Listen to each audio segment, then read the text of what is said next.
Hey church family, just a reminder for this weekend, no Sunday morning worship service. We are taking our service out into the community. If you'd like to be involved in that and haven't found a way to do that yet, just let us know. July 4th weekend, we celebrate our independence as a nation. I was reading in the Declaration of Independence yesterday these words that have become familiar to many of us.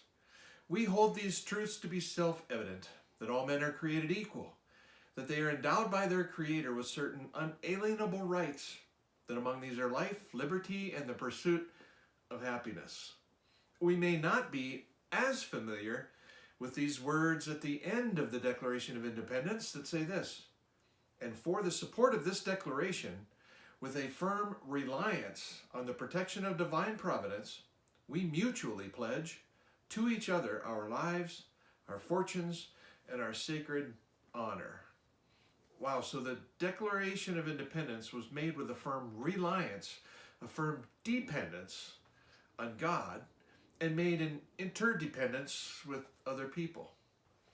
Independence Day in the United States celebrates our freedom as a nation, freedom that many people died to get and many soldiers have given their lives to protect.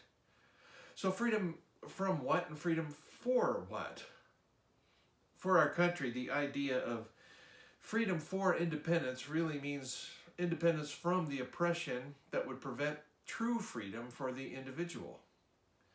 It was a declaration of independence for freedom from government and religious oppression, so that people could be truly free.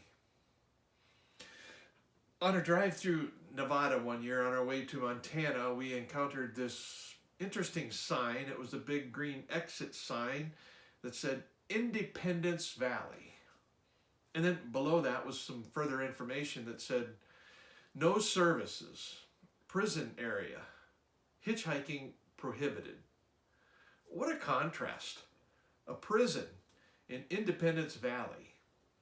Independence, freedom from the control and influence of others that might lead to oppression, was contrasted with a place of regulating guards and prohibitive walls in a valley where there were prohibitions. Independence Valley.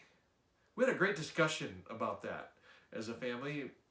You know, if we personalize the idea of independence, could it be that unrestrained exercise of our own individual freedom and independence could actually become a form of imprisonment for us or for someone else?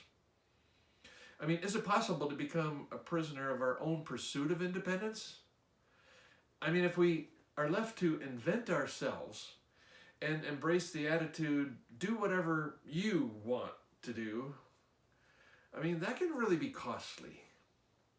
Independence sought just for me can really double back for a handshake with self-consuming bondage. We need freedom from that kind of Independence Valley. You know, our country's Declaration of Independence really carved the way that we could have a declaration of dependence on God. In God we trust. So here's my declaration today, really a declaration of dependence.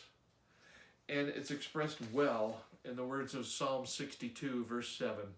My salvation and my honor depend on God. Depend on God. He is my mighty rock, my refuge. Oh God, I am thankful that I live in a country where we are free to pursue true freedom in a relationship with Jesus. And God, I am thankful for my dependence on you that really leads to interdependence with other people.